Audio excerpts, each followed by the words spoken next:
Welcome to One Life Church, and thank you for checking out our YouTube channel. My name is Justin, and I'm one of the pastors here.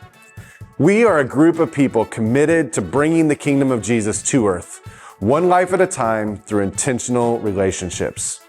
We aim to create environments that nurture family, authenticity, and a culture of investment. We believe that one life can make a difference, and we want to help you do just that. Now, whether you're exploring faith, or you're looking for a new church home, or you're seeking a deeper connection with Jesus, I want you to know that you are welcome here. Before we jump into the sermon today, I want to ask you to do two things for me. Number one, go ahead and hit that subscribe button so that you can follow along with all that God is doing in and through One Life Church. And number two, in the description below, you're going to find a link for onelifechurch.tv. This is where you can learn more about our church and how you can get involved. If you live in the Concord, North Carolina area, I want to invite you to join us in person on a Sunday morning at 10:30 a.m. You can plan your visit at onelifechurch.tv. I pray that today's sermon is an encouragement to you as you follow Jesus today and in the days to come.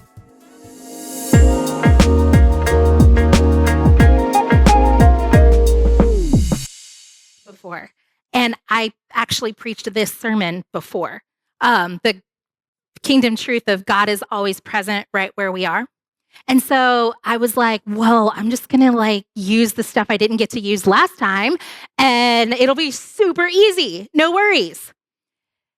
But as I got started on it, the outline might have come easy. The verses were right there. But the thing I couldn't get right was my heart. Every word I wrote this week just felt so disingenuous. And I'd take a break and I'd come back to see if I felt different, and I just didn't. And so I stopped trying to think about what I was going to say, and I just started paying attention to why I was having that trouble. What am I noticing that is causing me to struggle with this sermon so much? And here's what I noticed. Every time I checked the news feed on my phone, every time I opened up the news websites, every conversation I was hearing, the same couple of stories were coming up for me over and over. There was a 14-year-old boy missing from just north of Mooresville, 15 minutes from my house. And thank goodness they found him yesterday and he was okay. But it was weighing on my heart and the heart of our town since Wednesday. I had to have a really hard conversation with my almost 13-year-old son this week that broke my heart. And there was that going on locally, and then there's just so much chaos and violence in our nation and around the world, and it just feels like there's this hostile pressure building underneath everything.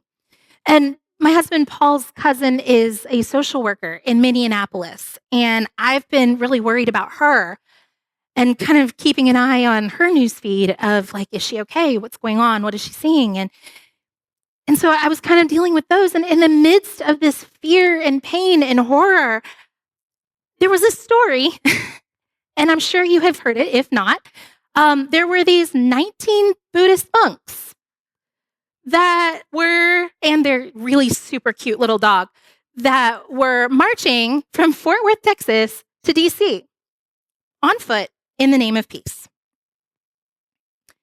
Now, Buddhists do not have a theology of God. So it's not like they were doing this for God or to honor God or factoring God into any of this. It was just peace. And it got me really curious. But all this week, I felt like I was getting whiplash from going from sadness to darkness to monks, to worry, to anger, back to monks, to frustration to the monk's cute dog, and then back to worry. And all this time, I am trying to write a sermon that is just not coming along. And Thursday night, I was sitting in bed reading a book on ancient spiritual practices. I mean, as we all do, right? And I had planned on referencing it in a completely different way. And I kind of slammed the book shut and set it down and said to my husband, I don't even know what to do with my sermon. I'm supposed to talk about God's presence, but where is it? I don't even know what God's doing right now. And my very wise, calm husband said, then why not just say that? And he should be up here. And I was kind of like, I can't do that. It's not fun. And I don't know if I said it in those words, but that's what I was thinking. I can't get up here and be like, the end is nigh, darkness is everywhere. But I kept reading my book, hoping I might come across a chapter or something that would bring me back to my original idea that was going to be really happy. Show me how to keep going on that path I was on. And then the book echoed my husband. It had a verse there, and it said, Psalm 10, 1-2. Why, Lord, do you stand far off? Why do you hide yourself in times of trouble? In his arrogance, the wicked man hunts down the weak who are caught in the schemes he devises. Yeah. Okay. And the author of this book, who's a singer and songwriter that I really like, he pointed out that those words were originally written to be sung. And how wild it would be if our worship songs looked like that today. Could you imagine a worship song of, where are you, Lord? But that's not like something we want to talk about in church, is it?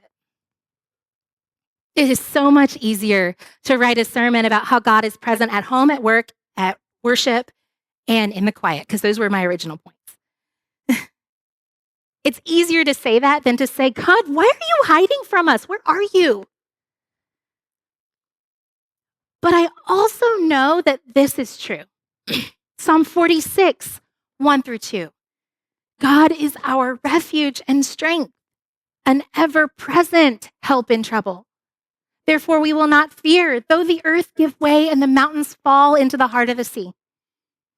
Also originally set to music, also written to be sung. Both are the word of God, and both are true. And I firmly believe that truth doesn't cancel out truth. God is always present right where we are, even when we don't see it or feel it. And I don't think that the absence we feel is because of circumstance. Because I know it's in some of the darkest valleys that I have walked through that I have felt God the closest. And I've seen it in so many others as well. You've probably felt it too. So if it's not circumstance, what is it?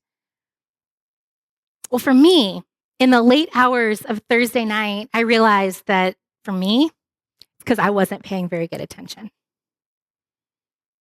And so I went to bed and I made a plan for Friday morning. My plan was I was going to come here to the church building around 9:30, and I was going to work on my sermon for 2 hours. I was going to slip over to Mount Olivet Methodist Church around 11:30, see the monks walk by, pay attention to where I notice God. Because if I believe that God is always present right where we are, God would be present even in an event that was meant to be secular. Well, the first thing I notice is that God is not concerned about our tight schedules, but that's not today's sermon. I decided to drive by at 9:30 just to get a feel for like the parking situation, just to make sure everything was good. And the parking situation was like really well run. I mean, it was at the cemetery, so they kind of knew what they were doing, but it was busy at 9:30. And so I pulled in and I was like, okay, I'm parking 2 hours earlier than I had planned.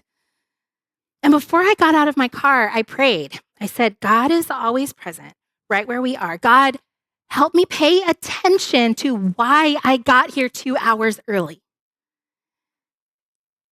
And what I noticed first is something that I've already been trying to pay attention to in 2026.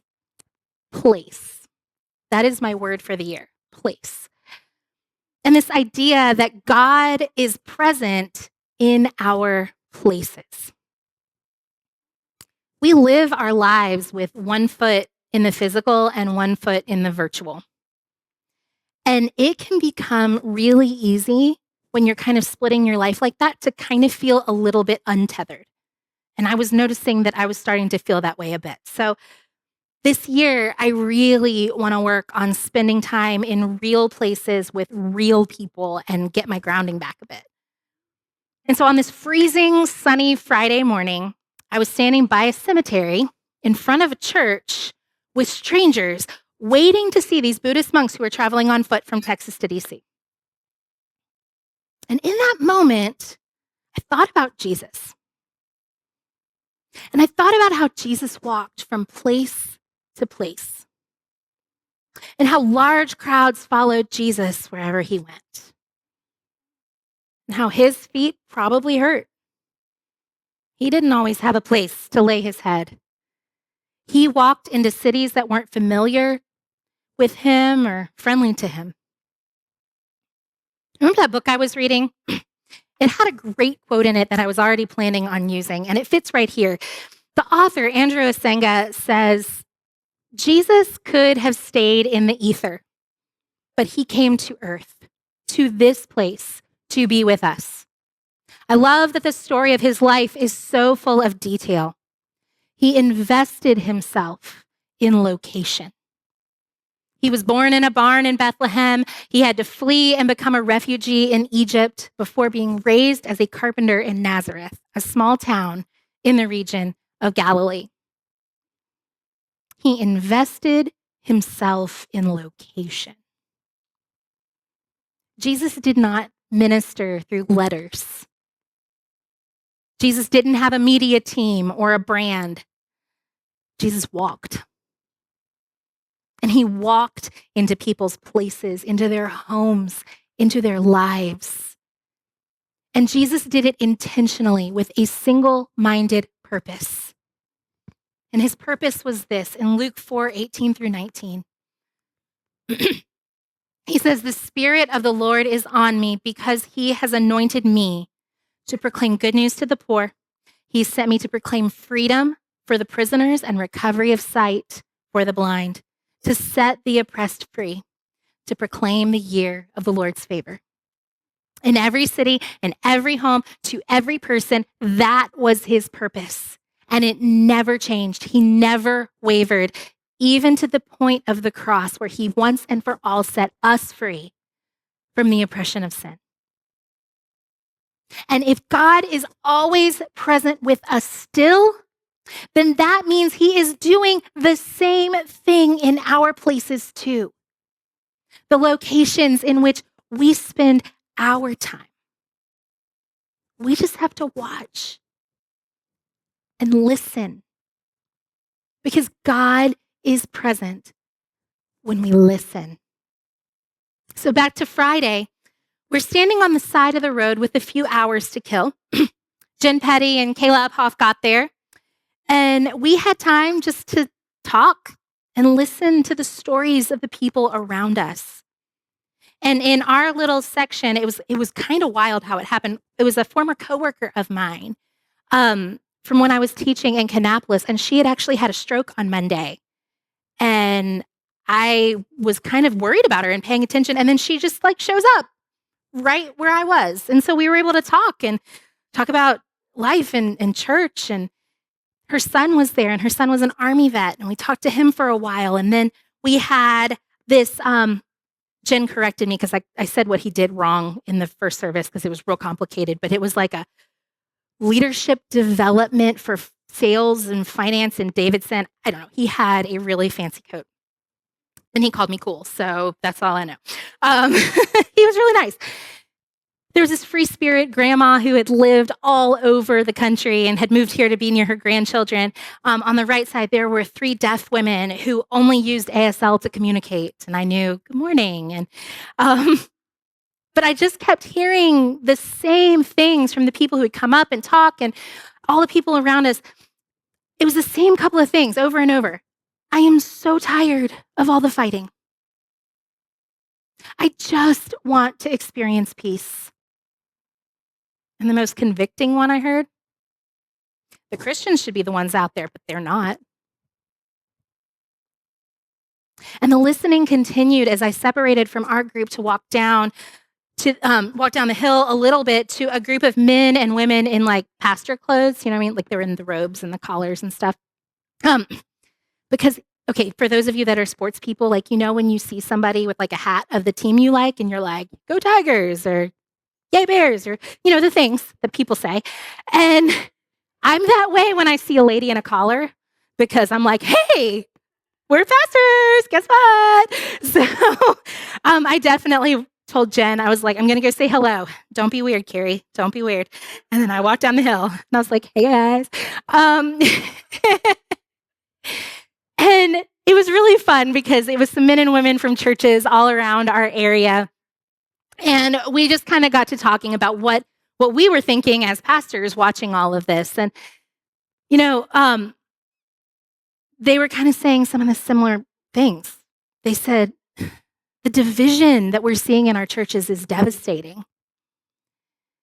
They said, everyone just feels so angry all the time. I can't preach without offending somebody. And once again, one of the men said, we should be the ones out there walking, but we're not. And I said, it kind of felt like one of those moments, if my people are silent, the very monks would cry out. And they said I needed to put that in my sermon, so there we are. But do you notice the theme here? Mourning, hungering and thirsting for righteousness, peacemaking. These are all people that Jesus promised he'd be with. God was there in those conversations, but were we hearing his voice? Because he says, peace I leave with you, my peace I give you.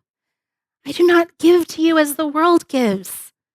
Do not let your hearts be troubled and do not be afraid. John 14:27. In Romans 14:19, he says, let us therefore make every effort to do what leads to peace and mutual edification. I don't think it would offend the monks at all for me to say that they don't have a monopoly on peace. Because Jesus is the Prince of Peace. It's literally a fruit of the Spirit that dwells in us every single second. We don't have to walk 1,000 miles to make peace in our places, our homes, our neighborhoods, our churches. Sometimes all we have to do is walk across a room. And I wonder if anybody else is thinking, well, it would probably be easier to walk thousands of miles than to make peace with fill in the blank here. And so we stand on the side of the road and we wait for someone else to do it. And yes, it is scary. But peace is the fruit of the Spirit, not fear. And that fear is not from God. Instead, God gives us a promise. In 2 Corinthians 13:11, it's the one I read before the sermon. Finally, brothers and sisters, be terrified? No. Rejoice. Strive for full restoration. Encourage one another. Be of one mind. Live in peace. And the God of love and peace will be with you. God is present when we do the hard stuff. When we put in work to restore relationships rather than burn bridges. When we encourage rather than tear down. When we are unified rather than divided. And when we live in peace rather than discord and violence. Because if you really want to experience God's presence, you got to do the things that Jesus did. And if you have been around here for more than a week or two, what I am about to say might feel like a broken record. But if we are going to do things that Jesus did, this is going to come up a lot because Jesus did it a lot. God is present in open tables. There it is. But hang with me because it's not going to go the way you think it's going to go. Because we talk so much about opening our tables, right? About inviting people in, about exercising hospitality to bring people to the table. But what about when someone plays a reverse Uno card on us and we experience it? Because that's what happened to me. On Friday, as I was chatting with the pastors, they told me that the monks had requested the local clergy to come into the place where they were going to have lunch. And they asked me if I wanted to come with them. And honestly, I had a moment of hesitation. Okay? I am a born and bred Church of Christ girl. Like, this is not something I was prepared for. And I was not sure what to expect, like, spiritually. And I had a sermon to write. And, I'm the one that, like, welcomes people. I don't know what to do. This was really out of my comfort zone. And so, like, my yes kind of surprised me. The yes came out before I realized in my mind that I had decided to do it. Yeah. And as we followed the monks into that room, I prayed again. I was like, God, you are present wherever we are. What do I need to see in here? Help me pay attention. And I am so glad God led me into that room. Let me just kind of describe what was going on here. If you saw the Facebook Live, I was standing like right behind the person with the camera. It was in the church fellowship hall. And the monks came in and they kind of sat down on the left side of the room and they took off their heavy outer robes and they got out the plates that they carry with them everywhere and they sat down and they offered a blessing on the people who had prepared the food. And that is where my attention was immediately drawn. It wasn't drawn to the monks, who were honestly just people. They're people doing something real cool, but they're just people. No, what I couldn't take my eyes off were the rows of tables filled with some of the most incredible food I had ever seen in my life. And standing at the table were volunteers and beaming women from the local Southeast Asian community. Imagine a church potluck, but like the church ladies are Buddhist and there are no casseroles, but everything looks beautiful and complicated. I knew this was a huge honor for these women and that they had brought their absolute best. And they asked us to be completely silent while we were in there, while the monks ate. And it was a little jarring because that's not what we're used to. Like when you eat, you talk. But I just kept paying attention. I was like, okay, silence. Pay attention to the silence. And one of their attendants came over. And he was really sweet because he knew that was weird for us. And he whispered a piece of wisdom that it doesn't really have to do with my sermon, but like for anybody that ever has to eat with children or other loud people, I'm going to tell you what he told us and then you can tell them. He was whispering this. He said, do you know why we ask for silence while we eat? And he said, when you're silent, you can actually pay attention to the way your food tastes. And you can savor the flavor. And you can be grateful for the people who provided the food to you. When you talk, your attention is divided and the food doesn't taste as good. And he goes, you're already breathing and chewing and swallowing. That's enough multitasking. Don't try to do more. And I was like, I'm going to use that on my kids. So after the monks were eating, they invited the law enforcement officers who had traveled with them to come get food. And us pastors are still standing in the corner, like silently. And then after the police went through, this really sweet elderly man came up to me and did this. And I was like, my eyes got kind of big because remember we weren't talking. And I looked at the pastor beside me, like, what am I supposed to do? And her eyes got big and she looked at the people with her and we were all kind of like, no, don't worry. Remember, we're the table openers. We're not used to being invited to a table. But that sweet elderly man was like insistent. And he was like, and we kind of looked at each other like, okay, I guess we're having lunch with the monks today. Here we go. But, we were silent. So we were all like, and so before I knew it, these sweet women were just like pressing napkins on a plate and a fork in my hand, and they were leading me onto the buffet. And every person I passed was just so proud of what I made. And they, not what I made, what they made. And they just kept like piling more onto my plate. And they would whisper, because we weren't supposed to talk, but some of them did. They were like, I promise this is good. Try this with some rice. It's really good. I baked this fresh this morning. Don't worry, it's not spicy. My face kind of They did. And it was a little bit spicy, but it was fine. But after the first row of tables, my plate was completely full. And I tried to indicate that to the women on the other side. And they were just like, and then they would pile it on top, even higher. And so here's my plate. This is what I wound up with. Yeah, not pictured is the second bowl of soup I also had with me and the bottle of water I was holding under my arm. It is a miracle I did not spill any because we were eating on the floor. Listen, I have had some memorable meals in my life, and this one topped them all. I did not know what I was eating most of the time, but I could tell that it was prepared with so much care and love. And I ate silently, and I really, really savored it with gratitude. But the generosity didn't stop there. Then they went outside and they called for volunteers to carry these overflowing tables out into the crowd for anyone who was hungry. Also, I was like, oh my gosh, we're going to have a disaster. And we didn't. It was fine. But this is what happened next. This is only half the tables. And they brought all of these tables out into the crowd and they said to the people, like, if you're hungry, come get food.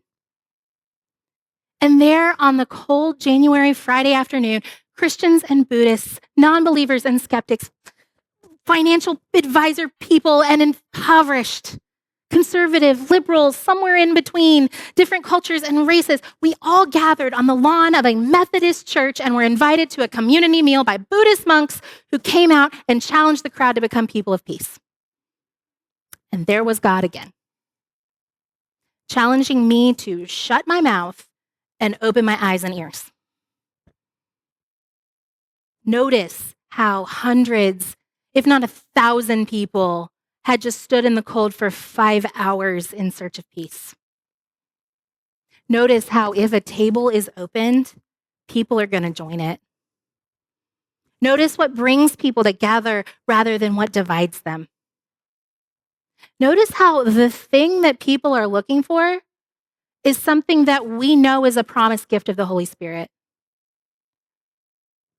And I want to go back to that question I heard people asking while we waited. Why aren't Christians doing this? And I wonder if it's because we're not paying attention. We're not paying attention to the rooms that God asks us to walk across, to the tables that God leads us to sit down and eat with people we would not think about eating with, to the still small voice of God's presence and peace that is with us every time we choose to love and restore, to the millions of small, ordinary ways this is happening every moment of every day in the lives of Jesus followers around the world. God is always present. He's always loving, always teaching. The question is, are we paying attention?